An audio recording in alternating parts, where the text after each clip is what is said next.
कॉलेजला असताना खूप स्टेटस लावायचो संडे फंडे, पण लग्न झाल्यापासून काही संडेचा फंडे होत नाही कारण की संडेच्या दिवशी पण कामच करावी लागत आहे. आता मूड तर खूप सकाळपासून ऑफ होता, पण काय करणार, घरातली कामं तर सुटणार नाही आहेत. मग सकाळी थोडं उशिरा उठून चहा वगैरे घेतला आणि आता म्हटलं चला राहिलेली कामं करून घेऊया. आज एकादशी पण आहे, म्हटलं चला छान देवपूजा करून घेऊया. आता तुम्हा सर्वांना सांगू इच्छिते, हा एकादशीचा व्हिडिओ आहे.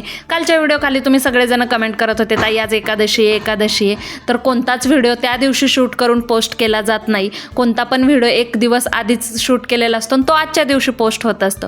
छानपैकी देवपूजा वगैरे करून घेतली. आमच्या सिटीमधनं ना आता 8 दिवस झाले पाऊस गायब झालेला आहे, भरपूर ऊन पडत आहे, त्यामुळे ना कपडे सुकायचं बिलकुल टेन्शन राहिलेलं नाही. 12-1 वाजता कपडे धुतले ना तरी पण कपडे आरामात सुकून जात आहेत. मग काय कपडे धुतले, वाळायला टाकून दिले. तोपर्यंत भूक लागली होती, म्हटलं आता पोटापाण्याचं काहीतरी करायला पाहिजे. आता भाजी चपाती कोण करत बसणार आहे. मस्तपैकी ना 2-3 प्रकारचे पिठं एकत्र केले, त्यामध्ये कांदा कोथिंबीर वगैरे टाकलं, अद्रक लसूण वगैरे घालून ना मस्तपैकी धपाटे बनवून घेतले. आता ते लोणचं किंवा सॉससोबत खाता येतील, त्यामुळे ना एकाच याच्यात सगळीच कामं होऊन जातात. गरमागरम असे धपाटे करून घेतले, मस्तपैकी खमंग असे खरपूस भाजून घेतले आणि जे खाणारे मेंबर होते त्यांना गरमागरम लगेच खायला देऊन टाकले. माझ्यासाठी मी 2-4 अजून एक्स्ट्राचे भाजून घेतले आणि मी पण ना लोणच्यासोबत मस्तपैकी धपाटे एन्जॉय केले. तर चला आजच्यासाठी एवढंच, भेटू उद्याच्या व्हिडिओमध्ये. बाय.